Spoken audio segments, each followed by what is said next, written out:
제가 2000년대 초반부터 계속 세일즈를 트래킹을 했을 때 매년 실적이 좋지 않았어요. 그래서 항상 무거운 마음으로 이제 발표를 하곤 했는데, 작년에 발표하면서부터 전형적으로 불황기에 매출이 좋다라고 저희가 상식적으로 알고 있는 채널이 근거리 상권 밀착형 채널이고, $1 샵처럼 단위당 제품 가격이 굉장히 낮은 채널들이 어려운 시기에는 소비자들의 선택을 자주 받아왔던 게 이제 저희의 기존의 상식입니다. 다행히 그 물가 상승률을 고려했을 때 2024년도에 농산물 신선 축산 이 카테고리를 중심으로 물가 상승률이 굉장히 심했던 건 이미 알고 계실 거고요.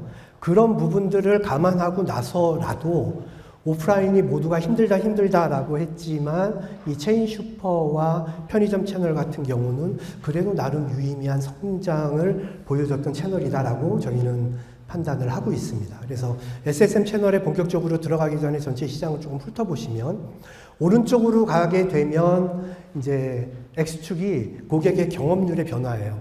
매출이 올라가면 유통에 계신 분들은 이 매출이 객수가 늘어서 들어간 걸까? 아니면 객수는 늘지 않았는데 단위당 제품 가격의 물가가 올라서 올라간 걸까? 라는 것들이 항상 궁금해요. 근데 제가 오늘 조금 가벼운 마음으로 발표를 드린다라고 했던 이유가, 저 홀세일이라고 하는 건 아까 기조 연설에서도 나왔던 이제 코스코나 이트레더스 이런 그 업체를 말하는 거겠죠? 그 홀세일즈하고 체인 슈퍼가 슬라이슬리 하긴 하지만 구매액도 조금 올라가 있고, 그리고 방문하는 횟수도 조금 늘어 있습니다. 다이소는 뭐 말 그대로 요즘 뒤에서 웃고 있는 유일한 업체다, 올리브영과 더불어, 이렇게 얘기하고 있을 만큼 고객에 대한 경험도가 상당히 올라가 있는 것들이 보이고요. 전통적으로 항상 잘 팔려 있던 친구들이 이제 전국 시장에서는 이렇게 나옵니다. 그래서 이 표에 나와 있는 것들은 그냥 바로바로 넘어가도록 하겠고, 근데 이제 각각의 주류라고 하는, 그리고 매출이 잘 나오는 음료라고 하는 부분들이 세그가 어떻게 내려가는지는 조금 저희가 고민해 봐야 될 것 같아요. 무슨 말씀이냐면, 다 어렵잖아요. 요즘 TV 틀면 자영업자 100만 폐업 시대, 모두가 살기 너무 힘들다. 근데 저희가 그런 얘기를 똑같이 되뇌이는 자리는 아니라고 생각을 하고, 그럼에도 불구하고 어떤 세그에서는 성장이 있고 그래도 소비자가 조금이라도 더 픽을 하느냐라고 하는 것들에 저희는 사실 집중할 수밖에 없는 거고, 그냥 음료 같은 경우가 그래요. 제가 2년 전, 3년 전에 여러분들 말씀드릴 때 제로 슈가라고 하는 것들이 왜 그렇게 잘 나가는지 모르겠지만, 제로 슈가 내에서 플레인과 레몬 플레이버 이런 식으로 시장이 나눠지고, 뭐 이쪽 시장이 그래도 음료를 키워갑디다 라고 설명을 드렸었는데, 이게 좀 더 나뉘어졌어요. 그러니까 오트밀, 예를 들면 커피 향이 가미된 보리차, 이런 식으로 계속 가지를 치면서 어쨌건 헬시라고 하는 키워드가 젊은 층, 노년층을 할 거 없이 점점 더 시장을 브레이크다운 시키면서 키워가고 있다. 그래서 뭐 앞선 강연에서도 나왔지만, 이게 버티컬이 되면서 종합 판매점 같은 개념이 아니라 전문적인 하나하나의 상품 카테고리 라인들이 성장을 하는데, 문제는 어디에 있냐면, 이게 내가 굉장한 돈을 투자하고 굉장한 인력을 할 만큼 하나하나의 세그가 폭발적으로 성장을 하는 건 아니라는 거예요. 세분화가 된다는 겁니다, 그냥. 그러다 보니 오프라인이나 이 SSM 채널을 운영하시는 분들이 맞닥뜨려지는 어려움이, 그 한정된 공간과, 그러니까 전체적으로 뭐 시장이 뭐 무지막지하게 20% 30% 성장하진 않는데, 이 다양화된 소비자들의 니즈를 어떻게 미리 캐칭하고 내 한정된 공간 내에서의 어설트먼트라고 하는 부분들을 서울의 도봉구와 저 밑에 해남읍에 어떻게 진짜 그분들이 원하는 걸로 딱딱딱딱 맞춰 놓을 거야 라고 하는 그 상권 맞춤형에 관련된 여러 가지 노력들이나 데이터가 계속 디벨롭이 되고 있다라고 하는 말씀입니다. 네, 올랐습니다. 그런데 조금 작년하고는 다르게 올랐어요. 제가 계속 이 이야기를 할 때는 가공식품이 조금 오르고 넬리 그리고 넬리카트슨 이제 이런 상품들이 SSM을 견인하면서 올렸는데 HMR과 밀키트라고 하는 카테고리가 주는 게 과거 저희의 7년 전, 8년 전부터 재작년까지 저희 가공식품의 화두였어요. 밀키트 아니면 망해, 즉석식품 아니면 망해. 그런데 작년에 SSM을 견인을 했던 건 이 신선 카테고리입니다. 보시면 주류, 과일, 채소, 소고기, 돼지고기 막 이런 애들이 올랐어요. 사람들이 근린 업체에서 소비를 하는 패턴을 보면 처음에는 신선을 사러 갔다가 막 10년 전에 이거 너무 귀찮아. 이거 그냥 가공식품으로 해가지고 좀 빨리 먹었으면 좋겠어. 근데 이 가공식품을 먹다 보니까 제가 말씀을 드렸을 거예요. 몇 년 전에 feel guilty라고 해서 이거는 조금 너무 카레나 이거를 덮밥으로 먹긴 그래. 그러니까 최소한의 조리 과정이 들어간 밀키트라고 하는 HM이라고 하는 걸로 옮겨갔어요. 근데 그 카테고리가 2, 3년 전만 못해요. 다시 원재료로 지금 넘어왔어요. 불편하지만 내식을 하고 내가 직접 조리를 하고 내가 인하우스에서 식사를 해결하는 형태의 매출 구조로 SSM의 매출 구조가 올라가고 있고 그리고 두 번째는 매출이 올라간 두 번째 이유는 가격도 많이 올랐어요. 이제 2020년 대비해서 가격들이 다 올랐죠. 저희가 먹는. 근데 저 한우하고 유부의 가격이 많이 내려간 건 요즘 가만히 보시면 이제 홈플러스다, 롯데마트다, 롯데슈퍼다, 에브리데이다 행사하면 신한카드, 여러 카드사들하고 트레이드 마케팅으로 제일 많이 행사를 하는 게 한우 이제 결제 후 할인 이런 식으로 해가지고 오히려 이 한우하고 유부 같은 경우는 이 판촉의 효과 때문에 가격은 많이 내려갔지만 어쨌건 다른 기타 신선식품들의 가격이 이렇게 치받아 오르면서 SSM이 올라간 어느 정도의 효과는 물가 때문에 기인했던 거다라고 저희는 판단을 할 수밖에 없습니다. 네, 이거는 넘어가도록 하겠습니다. 그러면 사실상은 업체 전망이라고 하는 것 말고 리뷰라고 하는 것들은 그 어떤 활동 때문에 이런 성적이 나온 거야 라고 하는 거잖아요. 근데 제가 SSM을 내년에 좀 더 낙관적으로 보는 이유가 있어요. 단순히 경제가 어렵기 때문에 근린 상권으로 가서 매출이 우연하게 올랐던 게 아니에요. 제가 몇 년 동안 계속 이 채널을 트래킹을 하다 보니 스크래블 리빌트라고 하는 말씀을 드렸을 거예요. 에브리데이나 롯데슈퍼 이런 분들이 과거 2022년까지 정말 각고의 노력을 했어요. 연속 3년 점포 수를 줄이면서 매출이 안 나오는 부진 점포들을 닫으면서 옥석같이 끌고 들어갈 점포들을 선별하는 작업들이 2022년도까지 계속 이루어지면서 소위 말해 성장 포텐셜이 있는 친구들이 2020년 말에 살아남았어요. 그러다 보니 체질이 단단한 SSM 슈퍼들이 이제 조금씩 이제 올라오기 시작을 하고 있고 그 점포들에 대해서는 CI, BI 브랜드를 바꿔주고 매장의 레이아웃들도 신선식품 강화용으로 또 식품 강화용으로 바꿔주면서 근린업체 채널 내에 있어서의 그런 제 역할을 톡톡히 하고 있습니다. 그래서 특히나 익스프레스 같은 경우는 이제 홈플러스 메가푸드에 관련된 컨셉들을 익스프레스 쪽에 계속 이식하면서 가면 거의 요즘은 가공 비식품을 찾기가 어려울 정도로 그냥 신선 매장이 되어갔습니다. 그러면 내년도에는 어떻게 할 거냐? 유일하게 그러니까 편의점 업체도 이제 성장포화, 1,700명당 편의점이 하나라고 하니 1,700명당 물리적으로 이제 출점 포화에 관련된 그 한계가 왔지만 SSM 쪽 같은 경우는 한 번 더 물리적으로 점포 수를 팽창할 확률이 높은 한 해로 예상이 되고 있습니다. 특히나 롯데그룹 같은 경우에는 이제 OPD에 관련된 물류 통합 시스템들이 롯데마트와 롯데슈퍼를 하나로 엮어서 조직 통폐합에 대한 효과들이 나오기 시작하는 원년일 것으로 예상을 하고 있고 마찬가지로 GS 더 프레시 같은 경우는 수장을 GS25 쪽에서 대표를 맡으셨던 분이 전체 슈퍼 사업을 맡다 보니 이 프랜차이즈 그리고 가맹, 임의 가맹, 직접 가맹에 관련된 DNA가 이렇게 딱 몸에 이제 박히신 리더분이세요. 그러다 보니까 GS 더 프레시 같은 경우는 직영점으로 출점 안 하고 가맹점 비중을 70% 80% 마치 굉장히 큰 편의점이 돼버린 오퍼레이팅의 형태로 GS 더 프레시는 모든 신도시의 GS를 이라고 하는 캐치프레이즈와 슬로건을 가지고 양쪽으로 한 번 더 드라이브를 걸어갈 것 같아요. 근데 7년 전, 8년 전의 드라이브를 양쪽으로 그냥 때려짓는 그런 형태가 아니고요.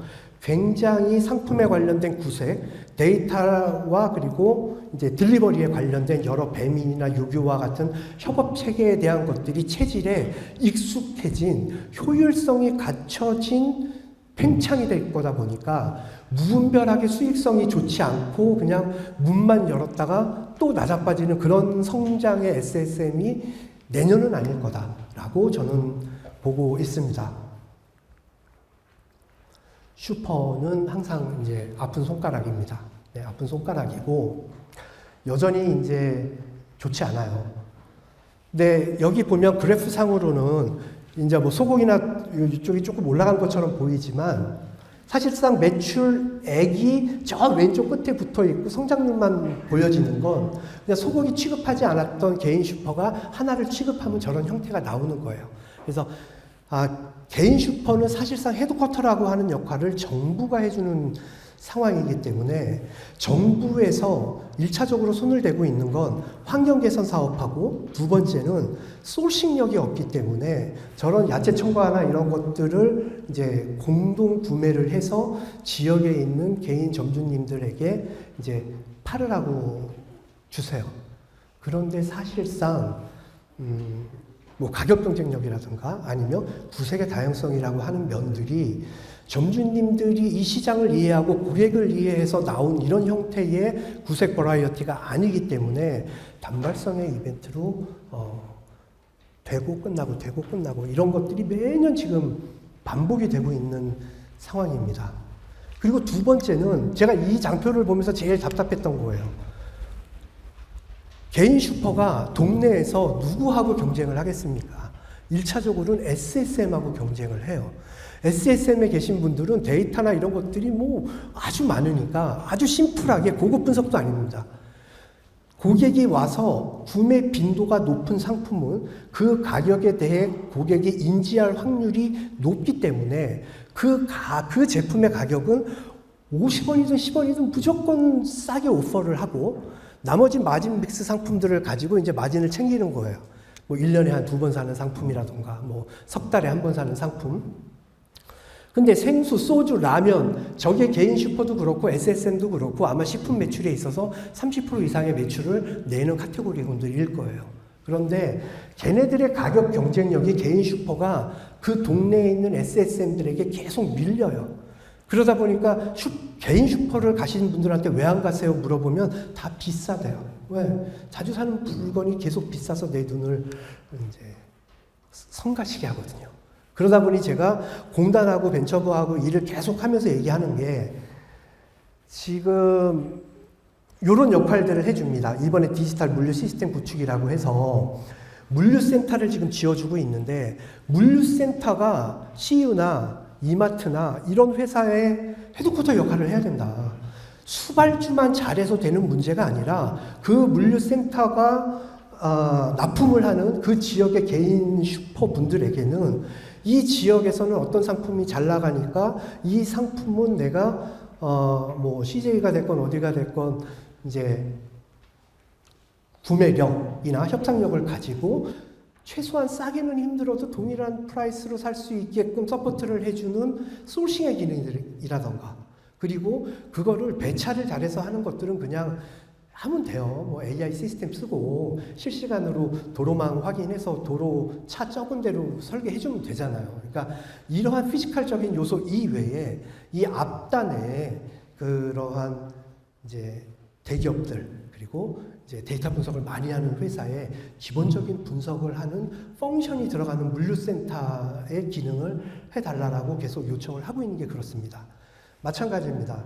오른쪽으로 갈수록 그러니까 X축은 개인 슈퍼가 잘 파는 거, 위로 가는 건 SSM이 잘 파는 거예요. 그러면 선택을 할 수 있겠죠. 이 오른쪽 편에 이 사사분면에 있는 애들은 어쨌건 문 밖을 나서서 근거리 채널 내에서는 쇼핑 채널 내에서 소비자분들이 다빈도로 사는 상품이고, 그나마 개인 슈퍼가 SSM보다 잘 팔고 있는 건 저 아래에 있는 과채 음료나 초콜릿이나 숙취 해소제나 뭐 이런 애들이에요. 근데 저는 저게 가격 경쟁력이 있기 때문에 저렇게 잘 팔고 있다라고 생각하고 있지 않기 때문에 결국은 저 사사분면의 오른쪽에 있는 저 올리브유, 맥주, 원두커피, 간장, 만두 저런 카테고리 내에서 SSM과 가격 경쟁력을 해당 상권 내에서 붙어서 이겨야 진짜 이기는 거다라고 판단을 할 수밖에 없습니다. 네, 2024년도에 이 세 가지의 노력을 정부가 많이 해줬어요. 그러면 2025년도 얘기를 그냥 드릴게요. 2025년도에는 정부에서 뜨는 공고를 보면 알아요. 아, 어떤 부분에 도움을 주겠구나. 근데 연속 사업을 보면 첫 번째 희망 리턴 패키지, 두 번째 스마트 상점 기술 보급 사업, 세 번째 소상공인 유통 물류 지원 사업, 이 세 가지의 축을 서포트합니다. 그런데 저 희망 리턴 패키지에는 잘하는 것만 하는 게 아니라 좀 가슴이 아파요. 폐점을 하시는 개인 슈퍼뿐만 아니라 소상공인 분들을 도와주기도 해요. 그만큼 폐업이 많아요. 요즘 폐업이 100만 명 뭐 이렇게 뉴스에서 나오잖아요. 실제로 폐업을 할 때 보니까 라이센스 없애고 그 건물 원상복귀 해주고 이러면 폐업하시는 분들도 300만 원, 400만 원을 내야 된대요. 자기 건물이 아니면. 그러니까 실제로는 영업을 영위하고 있지 않은 소매업체인데도 불구하고 폐업을 할 수 없기 때문에 폐업률이 덜 나오고 있다라고 하는 걸 합쳐버리면 폐업률은 사실 더 개인 슈퍼는 크다라고 보여지고, 두 번째는 스마트 상점 기술 보급 사업이 3년 전, 4년 전에는 나들 가게라고 하는 쪽으로 포커스를 뒀다면 이제 사실 나들 가게라고 하는 개인 슈퍼 브랜드는 사실상 절반이 실패라고 평가가 내려졌어요. 그러다 보니까 정부의 예산을 슈퍼 쪽에만 하지 말고 돈가스 집도 소상공인이잖아. 음식점도 소상공인이잖아. 그냥 다 묶어서 소상공인이라고 하는 업태를 그 안에 개인 슈퍼를 원오브 대매 업태로 넣고 이제 그 지원을 하는 형태로 바뀌었습니다. 그래도 어쨌건 이렇게 진행을 하고 있고, 그리고 마지막으로는 이제 중소유통 물류 시스템 구축이 작년에 이어서 올해에도 제가 여기에 넣어놓은 이유는 그겁니다. 원래 올해 말에 끝나기로 했던 게 연장됐어요. 네, 제대로 마무리를 못하고 내년까지 연장이 됩니다. 자, 제가 오늘 진짜 나누고 싶은 얘기가 한 5분 남았나요? 네, 이 얘기입니다. 편의점과 SSM은 소상공인 근린 업체이기 때문에 기조 연설에 나왔던 것처럼 어떻게 유연한 조직과 뭐 AI 이런 얘기 많이 나오니까 어떻게 그 상권에 빠르게 대응하고 맞춰서 적응할 거냐라고 하는 그 말씀을 드리고 싶어요. 저 왼쪽 표를 보시면 파랗게 내려온 게 각각의 지방에서 30세 미만의 젊은이들이 다 이탈을 해서 수도권으로 전부 다 올라오고 있는 지금 이 트렌드를 말씀을 드리는 거예요. 새로울 게 없죠. 두 번째는 저는 출산율이 0.7명, 0.8명 뭐 이래가지고 그냥 나이브하게 생각했을 때 인구가 주나? 라고 생각을 했는데 실제 저희의 인구는 5,100만 명으로 거의 유사한 형태로 유지가 되고 있어요. 다만 그 구성비가 지금 외국인들이 저렇게 지금 늘어가면서 전체 토탈 썸을 맞춥니다. 이제 저희는 단일 민족이 아니고요. 앞으로 단일 민족이 되고 나면 국가가 세수를 제대로 걷어서 복지를 할 수 없을 만큼의 이제 인구 구조 형태가 되기 때문에 현재 3.9%인 국가별 이민자의 비중이 아마도 저 선진국의 비중까지 계속해서 올라갈 수밖에 없는 이제 미래를 저희가 이제 눈앞에 두고 있다. 그리고 두 번째 또 뭐 이거는 더 새로운 것도 아니죠. 가계부채 얘기 나왔고 물가 상승 얘기 나왔으니까.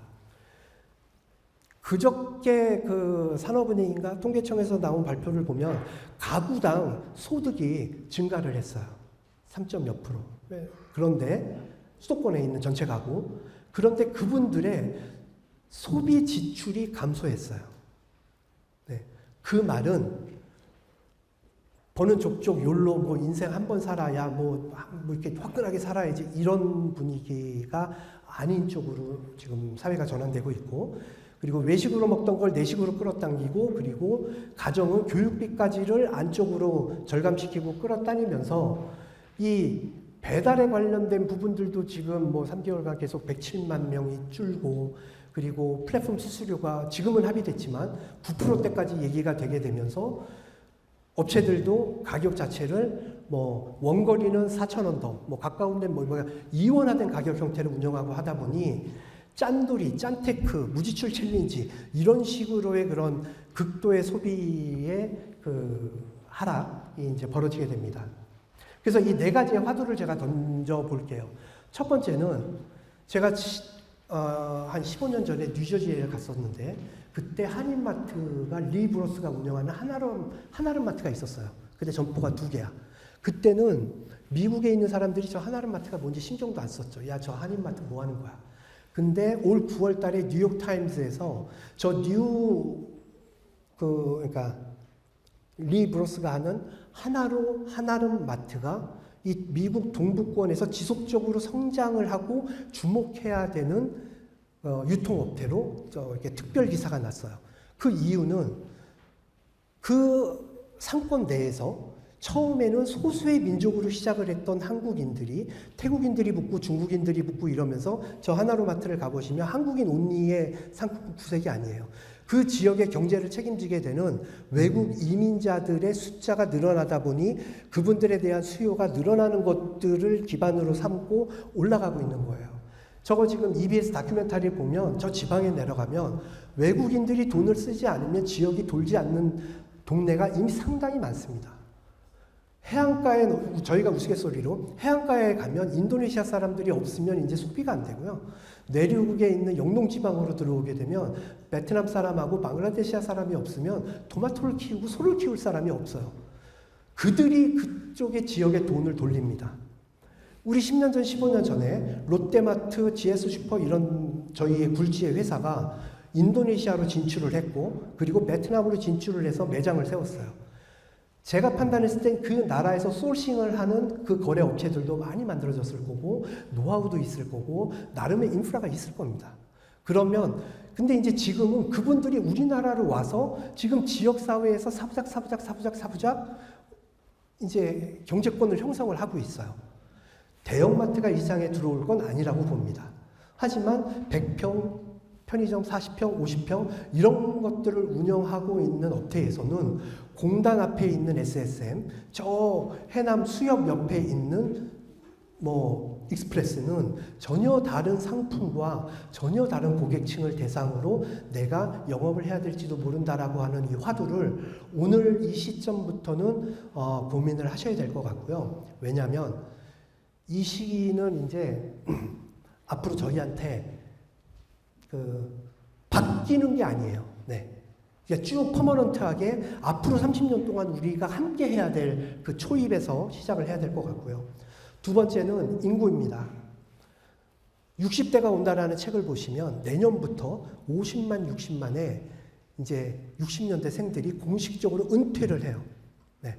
그러면 아까 초고령 말씀 원장님이 하셨는데 10년 내에 일을 하지 않는 인구가 일을 하는 인구의 반을 넘어서는 게 한 15년, 20년, 이게 우리 이제 대한민국입니다.